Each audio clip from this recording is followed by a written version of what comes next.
Fotonya indah. Papa menyukainya sejak lama, tapi ragu untuk mengutarakan perasaan ini padanya. Apalagi kamu yang belum mendapatkan pendamping pada saat itu. Sekarang kamu sudah punya pasangan, teman hidup yang kamu idamkan. Jadi boleh dong Papa menikah. Tidak boleh, tidak boleh. Aku dan Adi berseru bersamaan. Setelahnya kami saling pandang, menyadari ucapan yang terlontar dan pasti membuat pria di depan kami kecewa. Papa Gun mengangguk-anggukkan kepalanya, seraya tangan yang mengusap wajah dengan lesu. Ya, tak apa. Mungkin Papa memang ditakdirkan hidup sendiri sampai akhir hidup nanti, ucapnya kemudian. Setelah drama ikan goreng yang menggigit jari Safah, kami langsung menikmati hidangan yang ada di meja makan itu. Makan bersama, seraya bercengkrama menggoda putriku yang tadi jadi perhatian. Usai makan, kami kembali ke ruang tengah untuk berbincang serius, di mana Papa Gun kembali mengutarakan keinginannya untuk menikah. Jawaban yang kami berikan sungguh menyakitkan perasaan Papa Gun. Terlihat dari wajah pria itu yang kini tidak seceria saat datang ke sini. Ada rasa sedih menyusup dalam hati melihat ekspresi mertuaku itu. Namun aku tidak bisa berbuat banyak. Aku takut masa laluku akan kembali hadir mengganggu kebahagiaan hidupku jika Papa Gun menikah dengan ibu. Pak, aku minta maaf jika jawaban kami menyakiti hati Papa. Tapi enggak apa-apa, Di. Papa ngerti kok. Kamu pasti tidak mau jika posisi ibumu digantikan oleh wanita lain. Padahal ibumu sudah memiliki tempat yang khusus di hati Papa sebagai wanita terbaik yang sudah mendampingi hidup Papa sampai ajal menjemputnya. Papa paham tidak ada wanita baik selain ibumu, bukan? Bukan begitu, Pak. Aku tidak keberatan Papa menikah, asal jangan dia wanitanya. Aku dan Alina keberatan jika Papa menikah dengan Ibu Indah Soraya yang tidak lain mantan mertua Alina. Tidak mungkin aku akan menjadi saudara mantan suamiku, istriku, Pak, tutur Adi menjelaskan. Alasan kami tidak setuju. Indah Soraya, ujar Papa dengan mengernyitkan kening. Aku dan Adi mengangguk bersamaan. Reaksi Papa di luar dugaan. Setelah mendengar penjelasan dari Adi, aku kira dia akan marah karena ketidaksetujuan kami dengan keinginannya. Tapi tidak, Papa Gun malah tertawa terpingkal hingga matanya berair. Aku kembali saling pandang dengan Adi yang sama-sama tidak mengerti dengan reaksi Papa. Kamu tahu dari mana wanita itu bernama Indah Soraya? Tanya Papa Gun melihatku dan Adi bergantian. Dia memang Indah Soraya, mantan mertuaku, Pak. Waktu itu, aku dan Adi pernah lihat Papa jalan bareng sama ibu di depan restoran. Tuturku ikut bicara. Wajah Papa Gun terlihat semakin bingung. Dia menurunkan kedua kakinya yang sedari tadi dilipat, lalu kembali menatapku dan Adi bergantian. Restoran mana? Papa belum pernah keluar berdua dengan dia. Dia bukan tipe wanita yang suka mencari hiburan di luar rumah. Indah mana pernah mau diajak keluar, meskipun hanya untuk makan saja. Kini aku dan Adi yang kebingungan. Jika bukan Indah Soraya, ibunya Mas Haikal, lalu siapa? Bentar, Pak, kataku, seraya mengambil ponsel. Aku mengotak-ngatik ponsel mencari foto ibu dari sosial medianya. Dan dapat. Aku langsung menunjukkan gambar mantan mertuaku itu pada Papa Gun. Ini kan wanita bernama Indah itu, tanyaku kemudian. Bukan, kataku, seraya melihat pada Adi yang juga menatapku dengan mengernyitkan kening. Lalu Indah yang mana, Pak? Kalau bukan dia, kenapa waktu itu aku lihat Papa dan wanita itu keluar dari restoran? Kini Adi yang bertanya. Papa Gun kembali melihat gambar wanita yang ada di ponselku lagi. Lama menatapnya, hingga akhirnya Papa Gun menyimpan ponselku di atas meja. Kemudian tangannya berganti mengambil ponsel miliknya, lalu memperlihatkan gambar wanita berjilbab lebar padaku dan Adi. Itu Indah yang papa maksud. Nama lengkapnya Indah Nurjana, bukan Indah Soraya. Dia pengelola panti asuhan An-Nur, wanita single dengan 100 anak yatim. Papa Gun menjelaskan dengan terperinci tentang wanita yang dicintainya itu. Papa juga mengatakan jika mama tahu tentang wanita yang dia maksud karena mama sering menjadi donatur di panti asuhan An-Nur tersebut. Terus papa waktu itu ngapain dengan wanita bernama Indah Soraya di depan restoran? Tanya Adi lagi, belum mendapatkan jawaban yang puas. Dengan mantan mertua Alina. Aku dan Adi mengangguk bersamaan. Waktu itu, kebetulan papa habis makan dari sana. Terus tidak sengaja bertemu wanita itu yang sedang kebingungan mencari dompetnya yang ketinggalan. Karena kasihan, wajahnya sudah merah karena malu. Pada akhirnya membayar semua tagihan bekas dia makan. Setelah itu kami jalan bersamaan sampai ke parkiran dan terpisah di sana.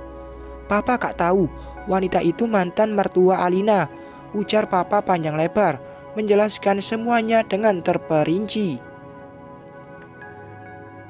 Setelah mendengar runtutan kejadian dan penjelasan dari papa, aku dan Adi pun segera mencabut kata-kata kami yang tadi menolak Papa Gun untuk menikah. Sebaliknya, kami merestui mengizinkan duda senior itu untuk melamar wanita impiannya. Maaf ya, Pak, kami jadi salah paham, ucapku merasa bersalah. Gak apa-apa, sudah biasa kalau kurang komunikasi itu. Suka kadang salah paham, tapi kalian beneran setuju dong sekarang? Setuju, Pak. Kalau perlu, aku akan datang langsung ke tempat Ibu Indah Nurjana untuk melamar dia buat papa. Mau? Halah, tidak usah. Papa pun bisa melamar dia dengan cara papa sendiri. Papa hanya butuh doa dari kalian supaya apa yang diharapkan papa, keinginan papa bisa dikabulkan Tuhan. Dah, itu saja. Amin, Pak, ujarku dan Adi. Rasanya penatku hilang seketika jika sudah diunyel-unyel sama istri. Cetus Adi membuatku melebarkan mata. Aku mijit ya, bukan unyel-unyel tubuhmu. Aku menepuk pundak Adi yang sedari beberapa menit yang lalu aku pijat. Pria itu tertawa lebar membuat gadis kecil yang sedang memijit kaki Adi ikut tertawa. Papa Gun sudah pulang sejak 1 jam yang lalu. Semua tanda tanya tentang dia sudah terjawab. Rasa ragu pun seketika hilang begitu saja saat tahu siapa wanita yang ditaksir mertuaku itu. Apalagi tadi aku sempat menelepon mama untuk menanyakan wanita bernama Indah Nurjana yang disebutkan papa. Dan mama membenarkan jika wanita itu memang pengelola panti asuhan An-Nur, bukan Indah Soraya, si mantan mertua. Sudah, Mas, tanganku pegal nih. Aku merajuk seraya merenggut manja. Padahal belum ada 15 menit tanganku bermain di pundak Adi. Baru juga sebentar, Al. Pengen nambah, tutur Adi mengambil tanganku lalu disimpannya di pundak dia. Nanti aja lanjutin, aku pengen nyekrol sosial media. Tapi nanti plus-plus ya, ujar Adi menoleh ke arah belakang di mana aku berada. Aku berpikir sejenak lalu mengangguk tanda setuju. Adi kesenangan, dia langsung menarik tanganku hingga tubuh yang tadinya berada di sofa kini sudah di samping Adi yang duduk lesehan di atas karpet. Tangan kekar itu melingkar di pinggangku yang sekarang sudah berbaring, berbantalkan pahanya. Melihatku tidur di kaki Adi, Safa pun tak mau kalah. Dia menggeser tubuhnya lalu tidur di samping kiri suamiku. Dan Adi hanya bisa pasrah karena dua kakinya dikuasai anak serta istrinya ini. Malam semakin beranjak, kehangatan sebagai keluarga kecil pun semakin terasa. Kami bertiga tertawa, bercanda, dan saling menggoda satu sama lain. Tidak ada jarak antara anak tiri dan ayah tiri. Tidak akan ada yang menyangka jika aku dinikahi Adhikara saat setelah jadi janda dengan anak satu.